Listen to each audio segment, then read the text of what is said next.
All right, we'll call the meeting to order at 6:30 PM. And we'll start with the pledge of allegiance. Everybody please stand. All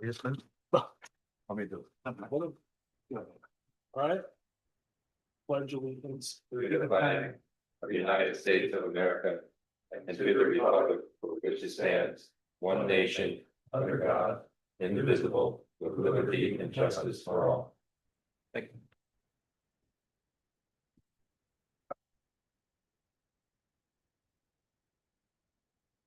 May we roll call, please? Chair John Cornell, Present. Vice Chair Matthew Johnston, present. Commissioner Clark Kramer, Present. Commissioner Gerald Abramson, Here. Commissioner Bruce Martin, Here. Commissioner Richard Wyek. Here. Thank you. And Commissioner Mark McCamish. Present. And for the record, Commissioners Steve Tannehill and Sean Colvin have been excused from this meeting, but you do have a quorum with 7 commissioners in attendance. Thank you.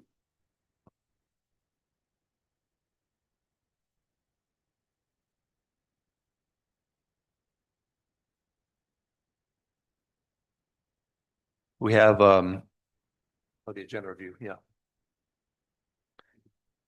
Yes, Chair. On agenda review, we have just one item to note on item 7C that we received 2 public comments that have been shared both with the commission and will be posted on our website post the meeting with the overall documents that we post.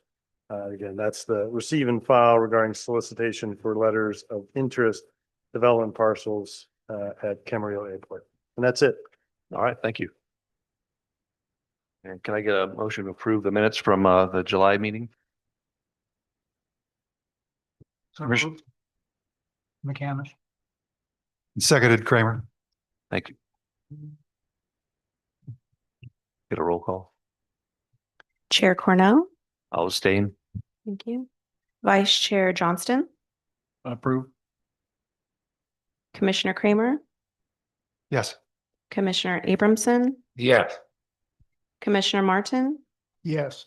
Commissioner Wyek, Approved. Commissioner McCamish. Approved. That motion passes unanimously 6-0 with 1 abstention by Chair Cornell.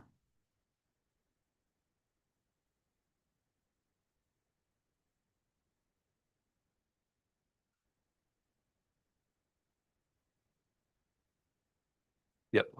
We have a public comment. I will take this opportunity to read an announcement for members of the public.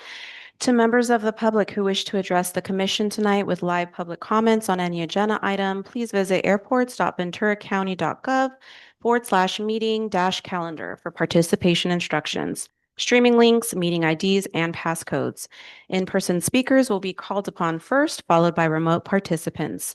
Speakers will be called to speak after the agenda item is presented. For in-person public comment, please fill out a speaker card and submit it to the secretary before the end of the public comment period. For remote participants via Zoom or telephone, please accept the prompt to be promoted to speaker and unmute your mic when it is your turn to speak.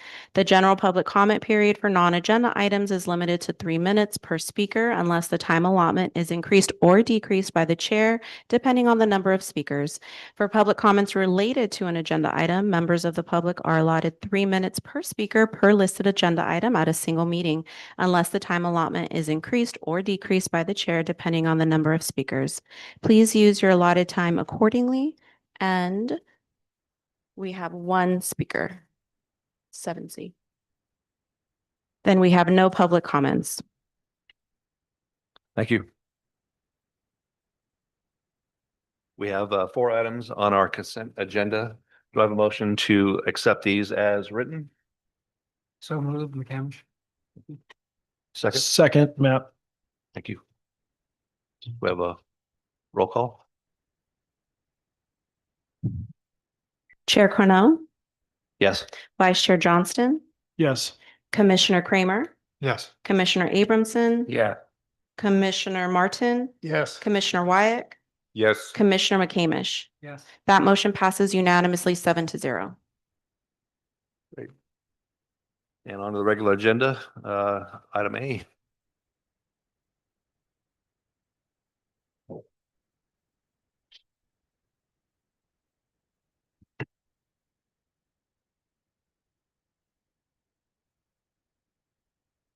Good evening, chairs, commission members, Aaron Powers, uh, with a new title this evening, Deputy Director of Business and Administration. Happy to be here tonight to present this item, which is we are providing a presentation on the Part 150 airport noise studies for Camarillo and Oxnard airports.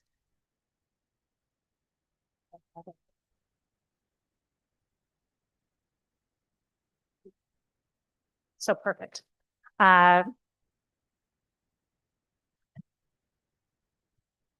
Tonight, the presentation is going to be brief, but we're going to cover three areas. First is going to be the study progress to date. Next, an update on the last meetings that we just recently held in August. And then we're going to conclude the presentation with next steps on where we're taking these studies. So looking at the study progress, it's amazing to think that we're actually nearing the 3-year mark. So we kicked this off in October of 2022. We're coming up upon that almost now. And something to note is that each Part 150 study is really comprised of two parts. The first part of the study is focused on the noise exposure maps, or the NEMs. And then the second half of the study is focused on the noise compatibility plan, or the NCPs. And so throughout that process, we've developed the materials, held public meetings, and coordinated accepted comments, and moved each of those forward. In December of 2023, we actually submitted the first part of the study documents, the NEMs, after concluding that process to the FAA for acceptance. And then we were able to, in 2024, kick off and move forward the second half of the study while we were waiting for FAA approval on the first part. And we kicked that off in June with community listening sessions. We held a third public workshop on the actual chapters of the noise compatibility plan. And then during that process in June of 2025, it took a little time. The FAA got back to us and let us know that they had accepted our documents for the first part of the study. So our noise exposure maps had been accepted, and that part of the study was finalized.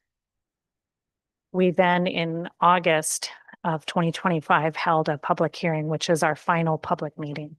If you could go to the next slide, please. And really, this is a slide about our meeting updates. So in August, we held our final noise study meetings for Camarillo that occurred on August 4th. We had approximately 45 attendees. During that meeting, we included a brief update, not only an overview of how we got there and what our next steps would be. We also included an update on the Camarillo approach and procedure analysis study, which is found in the noise compatibility plan as one of the recommendations that was made by the study. We initiated that early, and we we were sharing some information at the meeting. Something to note, though, is that we are going to have our first public meeting for the approach and procedures analysis study October 7th. So that's going to come up pretty quick. And for the Oxnard Part 150 noise study public hearing, that was held on August 5th, and we had approximately 15 attendees. The focus of these meetings, because the first half of the study was complete, was focused on the noise compatibility plan.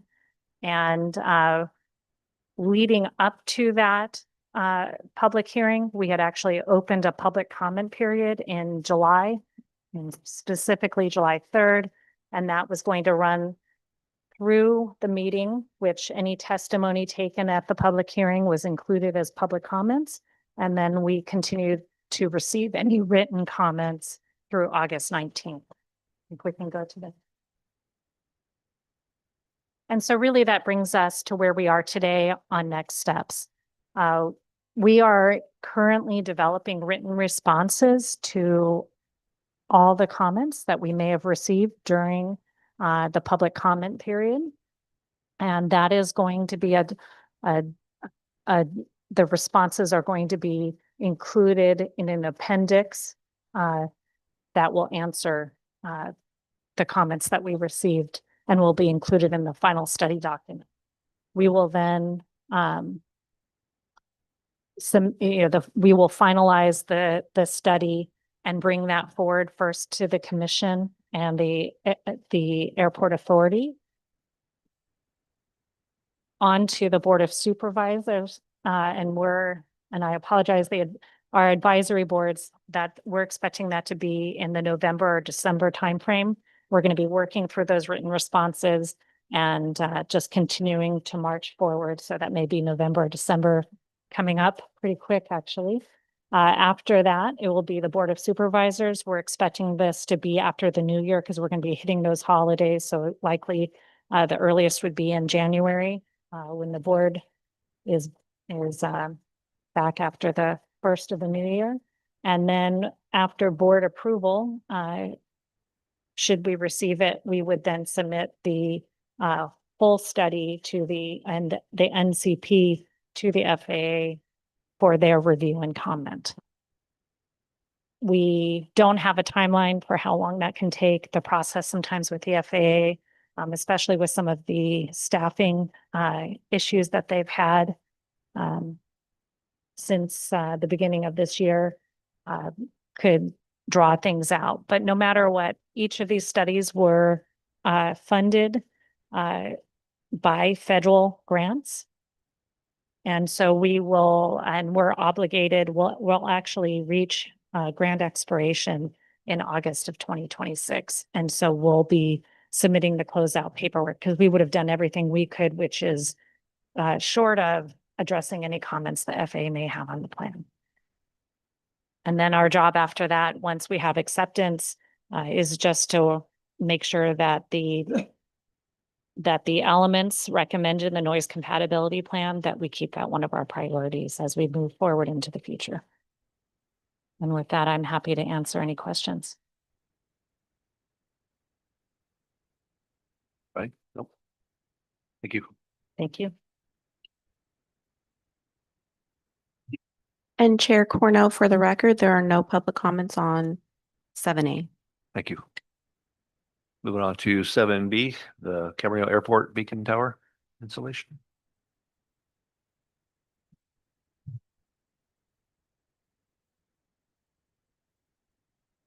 Good evening, Chair and Commission. My name is Susan Beck. I am a new face. I've been with the department for a little over a year now.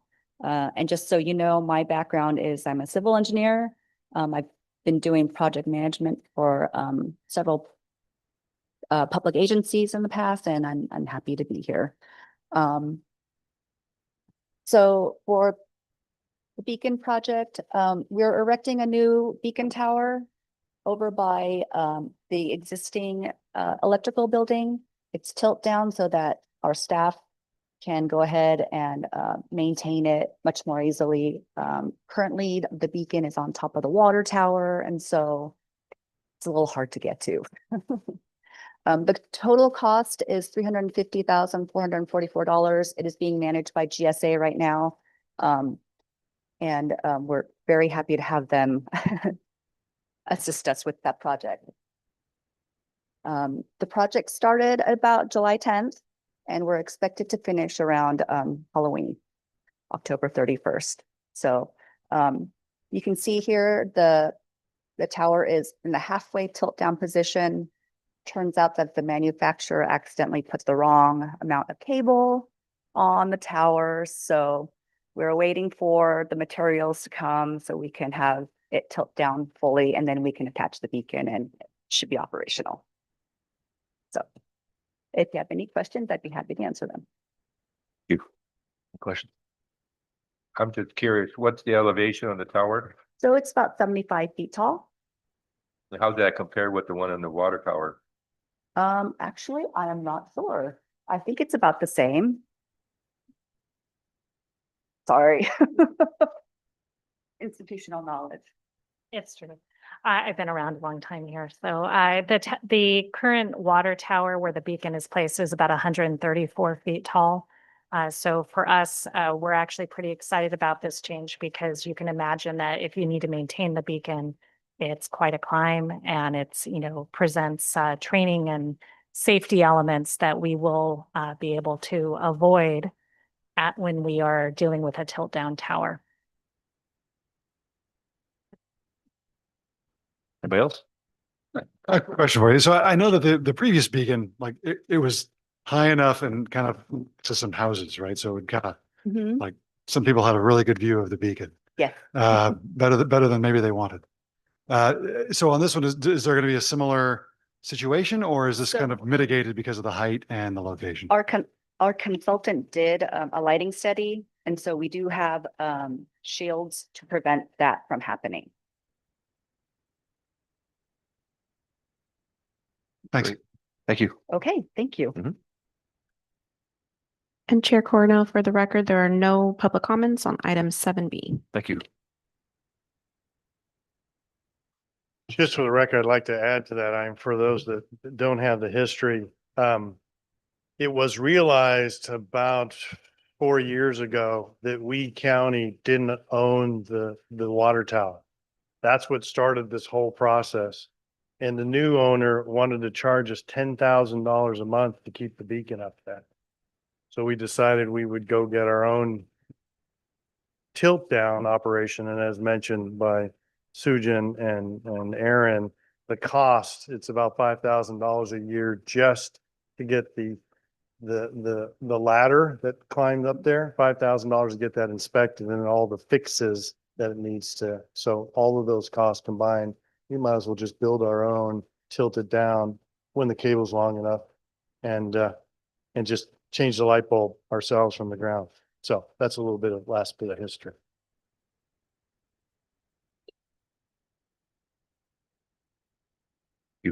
Item 7C for this evening.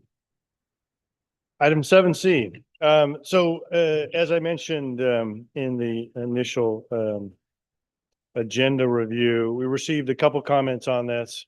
So the history is, we about 2 years ago started an airport layout plan update. That's kind of the master plan, if you will, of what we're going to do, at Camarillo Airport. So we're just finishing that up. About a year ago plus, we received a couple letters of interest from a couple businesses on the airport to do some development. And we pretty much put them all on hold and said, hey, we're doing this airport layout plan update. So until we're complete with that, we wouldn't really entertain those. So now that the LP process is completed, we're entertaining those two. And so that's what you see in the packet. The process we must follow as required by the FAA is once we receive some interest in, say, development on the airport, we now have to go out and solicit. That's what this is kind of just advising you we're doing, is solicit competitive interest in those parcels so that a parcel somebody wants to develop, we now go solicit. We might have 1, 2, or 5 interested parties, and we kind of will evaluate if we had multiple parties interested in the parcel. So that's just starting the process. Doesn't mean we have to. We do need to entertain those. It's kind of an expectation of the FAA who gives us funding to monitor and build and maintain these airports. So that's really where we are right now, is starting that process. Obviously, in particular, we have the parcel location 2, which has, parcel 1, which has hangars adjacent to Air 7, to the east of Air 7. We have about 49 hangars that exist, county hangars. Obviously, those folks will be concerned about this process. We've had this before when we developed hangars. Our expectation is if we move forward with some sort of development and it's not similar existing hangars on that site, then new hangars similar would be accommodated at another location. And even some of the comments you saw what exists there are 30, 40, and 50-year-old hangars. Obviously, there's no way we could replace those and the rents would be the same. So those are some of the concerns that have been voiced. We understand that. But the key for us is if those hangars are displaced, that like hangars are offered somewhere else on the airport, that we're not displacing, new development and we're kicking out existing tenants, would be offered. And of course, they could go on to our waiting list for other hangars and other things, which we did when we built new hangars. Those tenants in those locations at the time were offered first choice into our new hangars that we built on a northeast hangar. So we would expect that those are accommodated. Again, the price issues, I obviously can't make a 40, 50-year-old hangar price available in a new development. But we would do things as best we could to help those tenants that might be relocated. So again, a long ways away from knowing what that is and who is the winning, if there is multiple competitors or interest in those parcels. But that's a process we go through. So again, we start with this letter of interest. We kind of will put out something similar to what you see in the packet. We've got some interest. Here's the size of acreage that's there's an interest in development. And now we're soliciting for competitive interest. And that's kind of the process we follow. So happy to answer questions, concerns, thoughts. Do you have any idea how long this would come about? Take a guess. So the development process in California, minimum typically, in my experience of 35 years of doing this, is 2 to 3 years. That's the minimum. Now, to make it even more complex, the parcel I talked about, if other than the hangars that are existing needed to happen somewhere else, now you're forcing that development to happen first before we could do something on the proposal that would take the place of those hangars. So now you could be talking 2, 3, 4 years. So that'd be taken care of first, Yes, my intent is we have accommodating location, not we stick everybody out on an open tie down for 2 years. and No, that is dealt with first, accommodated first before something that's pushing out. how far would this, I look at it and I go, the EAA is right there. Were they still gonna have a ramp there for that, or? Yes, at this point, it's not affecting, it's, again, we don't know what the proposal or the winning proposal is, all that would be considering, but nothing that goes as far as EAA. That's a whole nother set of rows farther away. I was talking with I don't see this as a problem. I see it as a situation. I know a lot of people over there and they belong to EAA, and it's more of a community than it is just a bunch of guys with hangers. Yeah, our biggest challenge, as I mentioned, is those hangars are 30, 40, 50 years old. I understand, yeah. They're in that grouping, we have somewhere about 15 hangars that we can't even rent. They're so corroded and rusted out. Our permitting in the county won't allow us to fix them because that's a whole separate process that we basically have to build new, but you can't really build a new one in the middle of all the rest. So it's a complicated thing.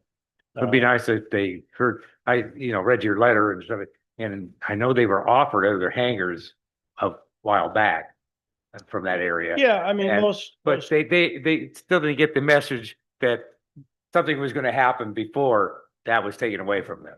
it's human nature. I mean, that's normal, and they're more expensive and those things happen. So we The understand. expense really I didn't get a lot of things from the expense. It just happened to be the area and the way it was situated, so. No, yeah, they're close Yeah. to the run up and the approach Yeah, into the runway. You got it. And as you mentioned, the camaraderie is a big item for most. We understand all of Yeah. those things. So Thank you. we will work as best we can to. Thank you. Yep. Thank you. Keith, I think you outlined it well. I think the approach seems reasonable. Understand that when new hangars are built, it's hard to charge, the same as it would be for the others. Yet you've got some that have been there for a decade or more, and I'm just wondering if you can think through if there's a grandfathering or other types of things, because it is a substantial upcharge for someone that's, just scraping by trying to, fly their experimental thing that they hand built, et cetera. So it's a big shock. It's almost like, some of the fires that came through and people lost homes, and then when they put them up, they get taxed at a different tax base. It's, it just doesn't seem fair. So if there's something we can do from that and think through it on those that have been there for a while, and some kind of grandfathering clause that allows the expense to be modified for a period of time might be helpful. Okay. Yeah, thank you. I have one question, trying to follow this. Has this determination been made what size hangar they are? I mean, are there gonna be more for GA airplanes or for mid-sized corporate airplanes or to be determined? Yeah, no, there's no question that what is there, if it needs to be displaced, we would be looking for similar size. And it's kind of, we would also look at, because we have, and I just talked with our lease manager, Madeline, about this. We've got 1,000 square foot, 1,100 square foot, 13, 15, all the way up to 2,600 square feet, and a wait list for across the board of all of those. So all of those would be looked at to be assessed.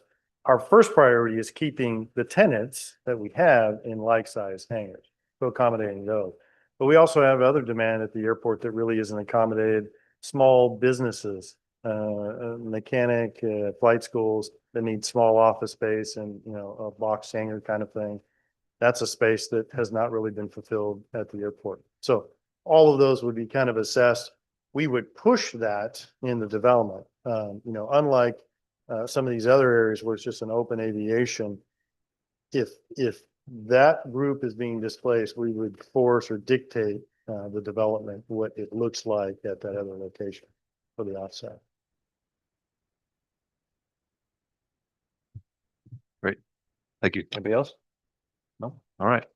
I know we have a, Yeah, and the last piece I'll say, again, this will be a very lengthy process. We would start with, the letter of interest, and then you'd see through this body, hey, we've got these letter of interest. We're going to go through the process, whittle those down all the way through a lease and all of those. So it's a lengthy process on our side as well. okay. Thank you. And then I know we have a comment from Mr. Mark Sullivan. Good evening, gentlemen. Mark Sullivan. As we say in the Navy, I guess I'm the plank owner in Area 1. I've been renting continuously at this airport since 1984, and I think was the first tenant in Hangar 237 in 1987, the very first one in that group. And I've been there continuously since 1987. Had 2 hangars, now I have just one, and put 3 sons into the airlines through it. One's at Boeing and 2 are flying airlines. My comments are, well, first of all, the community comment is huge. That is a community there. And Jerry's comment about Young Eagles is extremely important.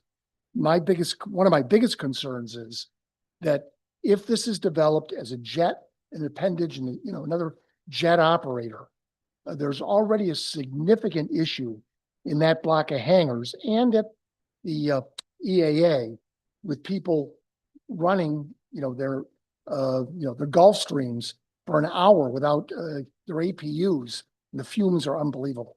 I think there's actually an AQMD issue with that, to be very honest. So if a jet developer goes in there, something's going to have to be done to protect the EAA people, because that is a community event every month, from being exposed to those fumes. Now, my biggest concern right now, financially, is that the 15 allegedly unrepairable hangars, one of mine was allegedly one of those. Yes, they need some repair. I just went through this with buildings. They don't permit these hangars. So there is no lack of a permit. From everybody I know that knows these hangars, wouldn't be very expensive to repair them, at least to make them rentable. We're talking 2 or 3 years. That's significant revenue that's being foregone. I think it's kind of a no-brainer to, repair those and get the rent out of them where the project is going. If I'm wrong on there being a permit issue, I stand to be corrected. But my last dealing with buildings is they would not permit a structure that was mobile. They didn't want to touch it. The point about the hangars having been offered a space in the Northeast hangar, Aaron, of all people, will remember this. The main objective with the Northeast hangar development was not to upgrade old hangars at the airport. The number one objective always, always, always was reduce the wait list, and it's done a good job at reducing the wait list. You know, obviously, I've heard people say, well, you didn't take a hangar in the Northeast development. Too bad, so sad. Well, that's a fallacy, because the issue was to reduce the wait list, not to move, Area 1 over to the new hangars. So I'm glad to hear that Keith is saying that a prime objective will be to replace the hangars. I would remind the commission, as I'm sure you all know, under the FAA grant assurances, but in our case, even more fundamentally, under the deed that the county got from GSA in 1977, in extremely explicit language, it says that the airport cannot discriminate against any type or class of aviation. And those of us that are in the single engine piston aviation community are definitely a class. And there's a great feeling that we're going to be squeezed out by the high roller jet side. And we don't want to see that happen. And we think that would violate actually the grant assurances where that happens. So I'm extremely pleased to hear that we're going to be giving priority to replacing the hangars. I understand that if the county puts out money to build a new hangar, there's got to be some kind of recovery. The only thing I would add is that if you're building hangars to accommodate 50, 60, $70 million global expresses, you probably can tap those renters, to get some kind of a subsidy or some kind of a help to reduce the rent. My final comment is that Chair Cornell, we are running over time. Sorry, okay. I can't stress enough the importance of community and the Young Eagles. That is a community there. And if they were to build a jet center there, that, real attention has to be made on allowing that space in the apron for the Young Eagles and paying attention to the fumes issue. In fact, I would submit to the commission that at Wings Over Camarillo, anybody was there will remember on Sunday at about 3:30, somebody hit their APU and had it going for 2 hours, to the point that everybody cleared out of the front line because the fumes, you couldn't breathe.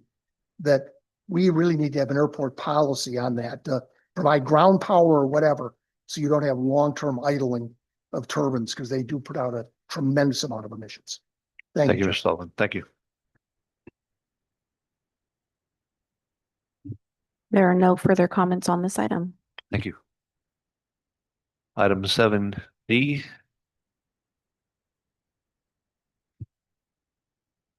Bunch of noise as I make my entrance again. Aaron Powers, here for the next item, 7D. This is for approval. I'm sorry.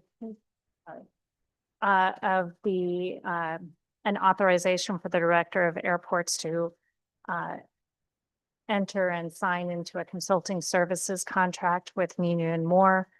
This is related to the PFAS at Oxnard Airport. And the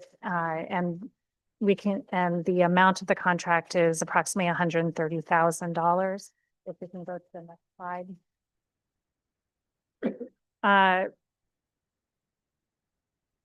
In 2019, you may recall, for some of you that have been on this commission, and for the new members, the Department of Airports was informed by the State Water Board that that by order of the state, that Part 139 airports, so in this case, Oxnard Airport, was subject to orders to perform investigation related to PFAS, which if it's a polyfluoroalkyl substances. So I'm going to just call it PFAS if that's all right with you.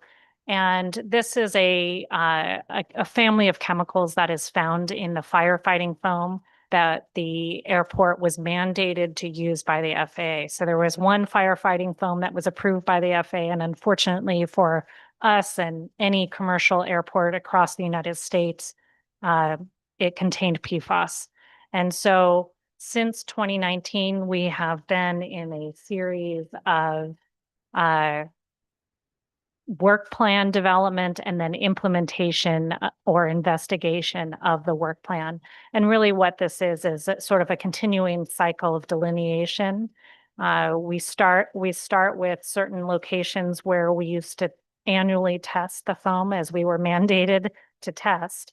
And we're sort of trying to delineate the limits of where PFAS is found. So we're closely coordinating with the water board, and this is just another contract in the series of the investigation. You know, we mainly put this on the regular agenda because we want to, you know, even though this has been ongoing for years, we just want to make sure that that folks are aware that this is something that we continue to participate in and investigate. And with that, I'm happy to answer any questions related to this contract. Question, anybody? No? All right. Thank you. There are no public comments on this item. Thank you very much. May I have a motion to approve item 7D as written? I'll approve that motion. Give it a second. I'll second. Bruce, Thank you. And may we have a roll call, please? Chair Cornell, Yes. Vice Chair Johnston, Yes. Commissioner Kramer, Yes. Commissioner Abramson, Yes. Commissioner Martin, Yes. Commissioner Wyack, Yes. Commissioner McCamish. Yes. That motion passes unanimously 7-0. Thank you. And the director's report this evening. All right. Happy to share, I think we have a photo of Heart Aerospace. This is the entity that I think I shared previously. Swedish-based company that recently relocated their headquarters to Irvine, California. They are in the electric engine, large electric engine, 70 passenger size engine. Again, headquarters in Irvine, but needed a place to do some testing. So we just signed a lease with them for about 6 months. They have about 100 by 100 area on the old Oxnard terminal ramp to do engine testing. So they started that a couple of weeks ago at Oxnard Airport. Kind of in the mode of advanced air mobility that we're trying to encourage specifically at Oxnard Airport. You see that area. And recently, with the August fire, I think it was August 7th that it started, in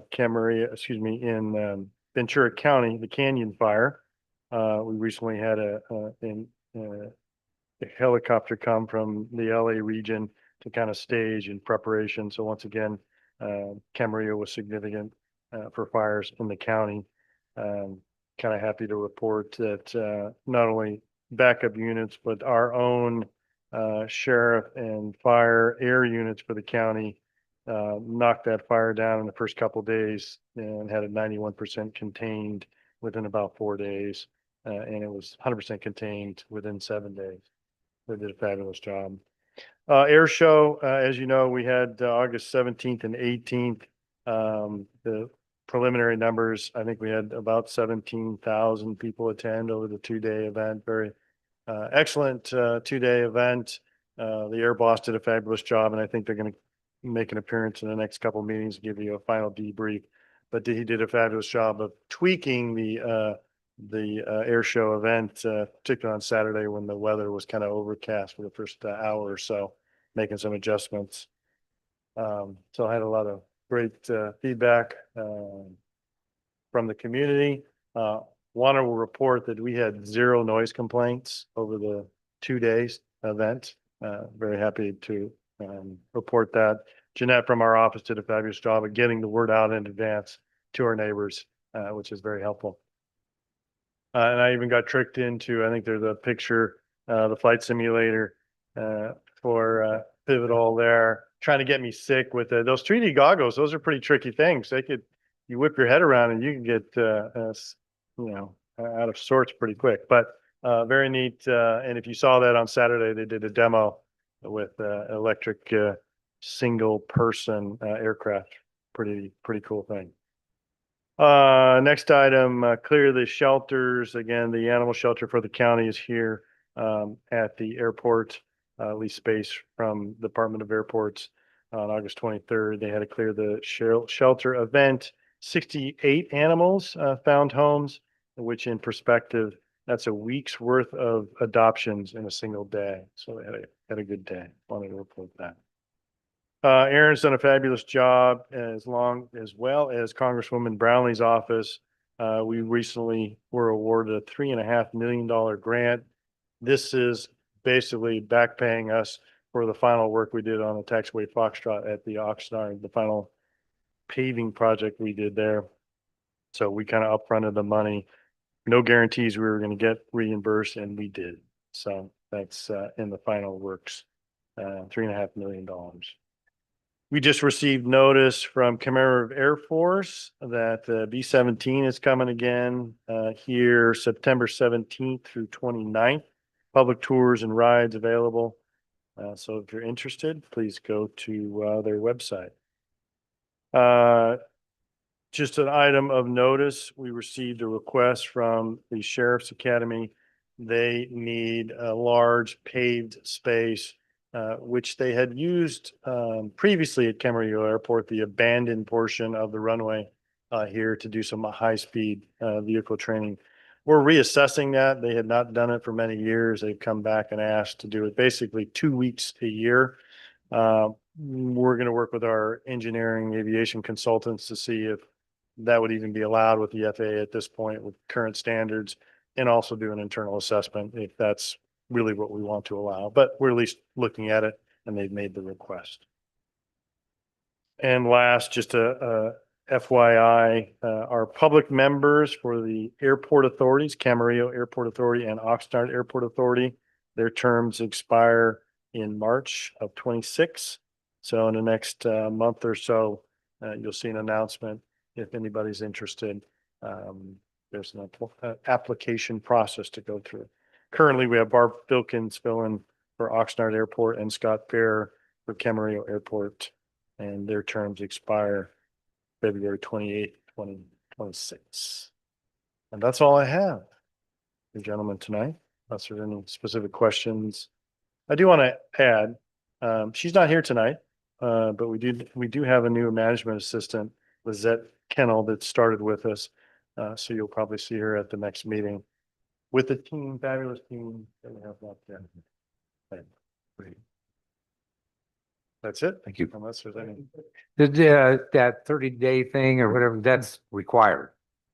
The 30-day thing.